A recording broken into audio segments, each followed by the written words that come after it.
What up, tribe? I wanted to holler at y'all about destabilization. Destabilization, right? Like, what does that mean? Um, I was watching a Netflix documentary and it's called Turning Point. It's really, really good. It's a 9-part docu-series about the Cold War. I am a history buff. History was my favorite subject in school. And I really was enthralled by Cold War politics. I was also disturbed and amazed by said politics because basically the United States and Russia had a beef, but instead of just fighting head to head, it played out in dozens of third world countries around the world. Now follow me. I'm going somewhere. Just follow me here, right? And subscribe to the tribe right now. Subscribe. So this freaking documentary is what I thought I knew about the Cold War is adding more and more layers, right? And so it's cool. Like listen, man, my inner nerd was peaked.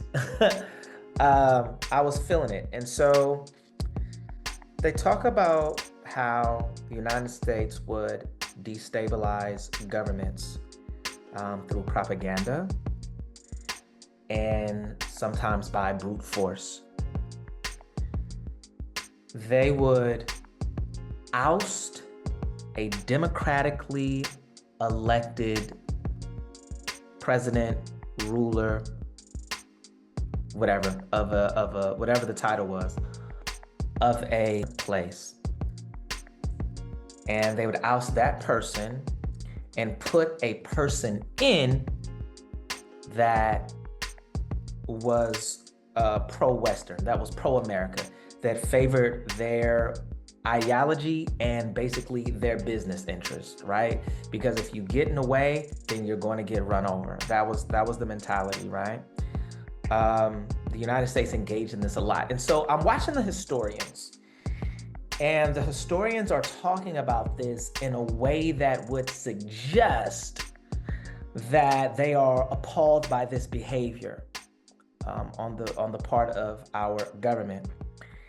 And one can deduce from this that they felt like there was a great distance between what we were doing then and how we engage in politics now. But they also, in their voices, they had judgment. They had a certain amount of disdain for the United States. Not enough for them to outright call out America.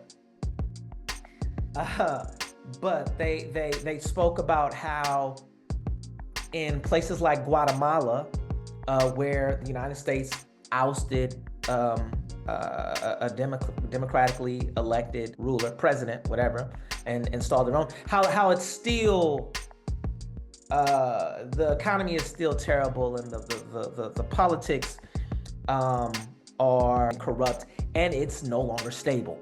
That area has been destabilized to this day. And it's been, several decades since they did what they did there. They spoke about, doing this in Argentina.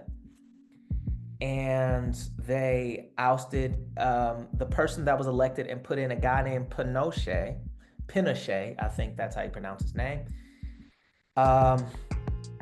And they did it in the Congo with Lumumba. Like, they did it all over the world. But the person that they elect, the person that they say is in control through the CIA and the FBI and arming opposition forces, etc., that person is almost always a dictator. Why? Because the people don't accept that person as the ruler, because that's not the person that they elected. And so they resist, they rise up, and what does the person do? The person becomes a dictator, and a person suppresses them through might and throws them in jail and kills them, etc., right? And so that just leaves constant instability. Okay. So as I'm watching this, I'm thinking about, my goodness, what does it do to the psyche of the citizens to go through the election process with a candidate in mind, a person who captures your hopes and your dreams, a person that you believe is going to deliver a bright future for your country?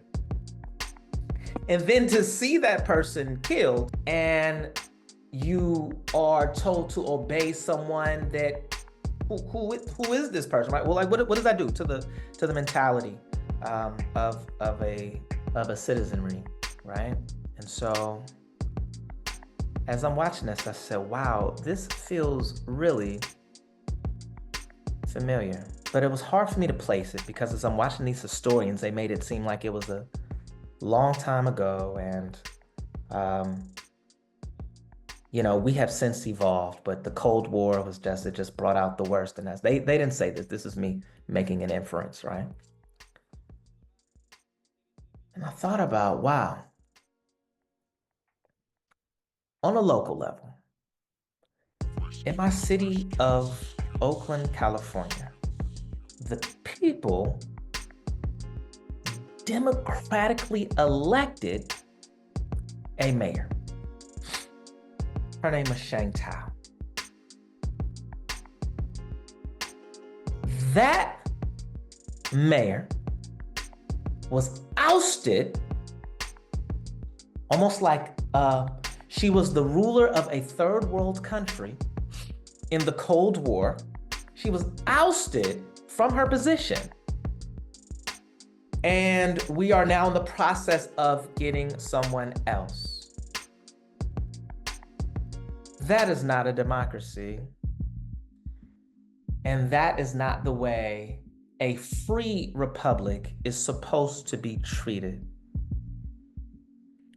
Now, I've been having a hard time really finding my feelings on this, other than to say, I really am disturbed by what happened in the Cold War politics, what happens around the world right now, and what's happening in my city. The propaganda piece goes like this. They have led us to believe this is what the people wanted, right? And I'm fully aware that it was a very close run. I should also be transparent and say I did not vote for Mayor Shang Tao, but she won. That's what it is. 4 years later, if people want to vote for someone else at the polls, then they can do that. But she is allotted her 4 years. That's the way this society runs, right? That's how things are supposed to function. A year into the term, she's voted out. When you watch the news, you see all of these black faces, grassroots people, community members. You see a lot of black faces that are down with the recall. But when you do some digging, you find out that this recall was funded almost totally by a rich white investor from Piedmont named Philip Dreyfus. This person invested $605,000 of his own money to recall the mayor. This did not start in the flatlands. This did not start in Sabrani Park. This did not start in the lower bottoms. This did not start in Bushrod. This did not start in the community. This was something funded by a wealthy white man, and we are to believe that this is for the general good of the people. We have been destabilized, and we, as Black people in this city, have been used as pawns. I understand. Once again, it was a close race for the mayor. A lot of people backed up a brother that ran. To be even more transparent, I didn't vote at all. I'm just going to be. I did not vote in the city election, so like whatever. We got Mayor Sheng Tao. I was like, okay, we'll see how this goes. A lot of people will be critical of me because I didn't vote. What I would counter is I would say, how can you encourage me to vote and encourage all these young people to vote and say, if you don't vote, your voice doesn't matter, when people did vote and the person that was elected was ousted because of one very wealthy white male person?